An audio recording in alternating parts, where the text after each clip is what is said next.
কি ব্যাপার? এই যে মমতা, কি করতেছাও তুমি এনে? শাক তুলতাছি, কচু শাক দেখেন না চোখে আপনি? কচু শাক তুলতেছাও? হ্যাঁ। হ্যাঁ, তোমাক এনে কচু শাক তুলবার কইছে কেরা? কেরা বা তুলবে কইব? আমি হ্যাঁ? তুলতাছি। কেডা তুলবার কইছে তোমাক? আহারে বাবা রে, আমি তুলতাছি রামধুম শাক। খবরদার, তুমি শাক তুলো না। মা, শাক তুলো না। কে? শাক তুলবে কে? ও মা। জমিটা কি তোমার?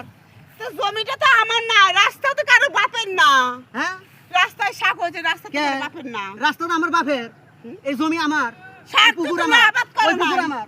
তাহলে এনে কার জমি? আমার বাপেরই তো জমি। হ্যাঁ, জমি হয় ঠিক আছে, এই যে ঘাস ঘুষ, এই যে শাক মাক কচু এগুলো তো তোমরা আবাদ করো নাই। না, এমনি এমনি আবাদ হয়েছে করো এখানে। না। এমনি এমনি হয়েছে, তাই না? এমনি হয়েছে। খবরদার।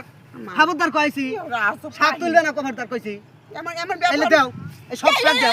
এই করে দিন কে? না, সব শাক দাও। আমি কষ্ট করে উঠাইছি। কিসে তুমি কষ্ট করে তুলছাও কে? ওই জমারে যা তুলো গা। ওখানে তো শাক হয় না। আমার খেতে হাই সার দেই, বাবা, পানি দেই আমি। বাবা। হ্যাঁ? জীবনে বিয়া হব না রে, তোমাকে বিয়া হব না কি? আমার বিয়ে হোক বা না হোক, সেইটা নিয়ে তো তোমার মাথা ব্যথা করার দরকার নাই। কি ঠিক কইছি না? নে ভাই তুই শাক ধর। দাও। আমি আর তোর লগে ঝগড়া করতে পারবো না। খবরদার, এই যে শোনো মমতা, হ্যাঁ। একটা কথা তোমাকে বারবার একেবারে সাফ সাফ কয়া দেই। শাক তো দিয়ে দিছে, আবার কি কবা? সাফ সাফ কয়া দেই কথাটা। খবরদার মনে রাখবা কিন্তু, বুঝছাও?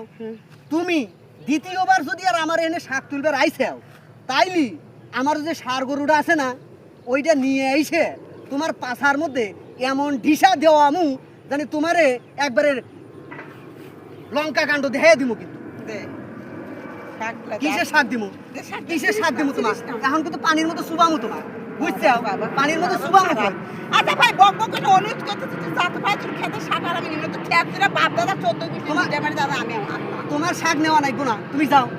খবরদার, তুমি আর আমার পুকুরের পাড়ে আসবে না, আসবে না। বাবা খবরদার কয়ে দিলাম, তুমি যদি আবার আমার পুকুরের পাশে আইছাও, তাইলি বারে ওই যে কইলাম না, আমার সার গরুটা আইনে তোমার পাছার মধ্যে এমন ঢিসা দেওয়া মু, তাইলি বারে তুমি বুঝবে যে মনিরের পুকুর বাড়ি থেকে শাক তোলার কি মজা।